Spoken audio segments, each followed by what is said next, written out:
Connaissez-vous Paul-Adrien Maurice Dirac? Il est l'un des plus grands génies de la physique du XXe siècle. Un esprit si brillant qu'on le compare souvent à des géants comme Newton et Einstein, les pères fondateurs de la physique moderne. Mais Dirac n'était pas un simple physicien. Pour lui, les équations n'étaient pas que des outils, elles étaient des œuvres d'art. Dans les années 1920, la physique était face à un mur. D'un côté, il y avait la mécanique quantique qui décrivait à merveille le monde microscopique. De l'autre, la relativité restreinte d'Einstein qui révolutionnait notre compréhension de l'espace et du temps. Le problème, ces deux théories semblaient incompatibles. Dirac s'est alors lancé un défi presque impossible: trouver une seule équation qui pourrait décrire le comportement de l'électron tout en respectant à la fois la mécanique quantique et la relativité. Et en 1928, contre toute attente, il y est parvenu. Son équation, aujourd'hui célèbre, expliquait parfaitement une propriété mystérieuse de l'électron, appelée le spin. Mais elle cachait une surprise encore plus grande. L'équation de Dirac produisait aussi des solutions étranges, des solutions à énergie négative. À l'époque, ça n'avait aucun sens.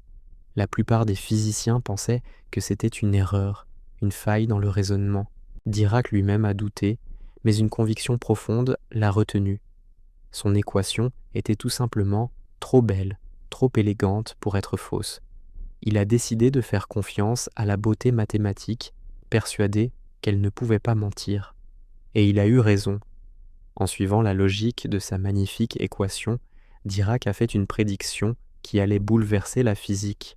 Il a postulé l'existence d'un monde miroir peuplé de particules identiques à la matière que nous connaissons, mais avec une charge électrique opposée.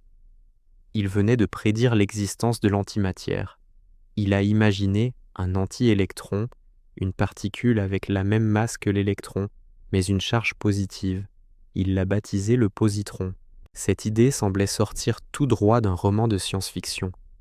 Mais quelques années plus tard, en 1932, le physicien Carl Anderson observait pour la première fois le positron dans une expérience. La nature venait de confirmer ce que la beauté des mathématiques avait déjà annoncé. Pour cette découverte révolutionnaire, Paul Dirac a reçu le prix Nobel de physique en 1933, à seulement 31 ans. Son héritage ne s'arrête pas là.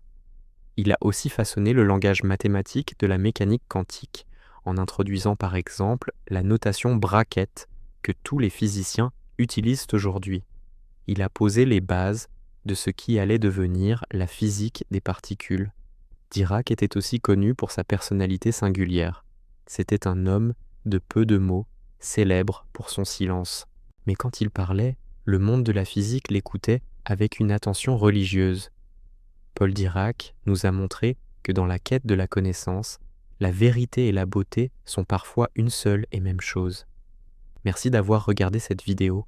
Si l'histoire de ce génie méconnu vous a plu, n'hésitez pas à laisser un pouce bleu et à vous abonner pour ne pas manquer nos prochaines explorations de l'univers.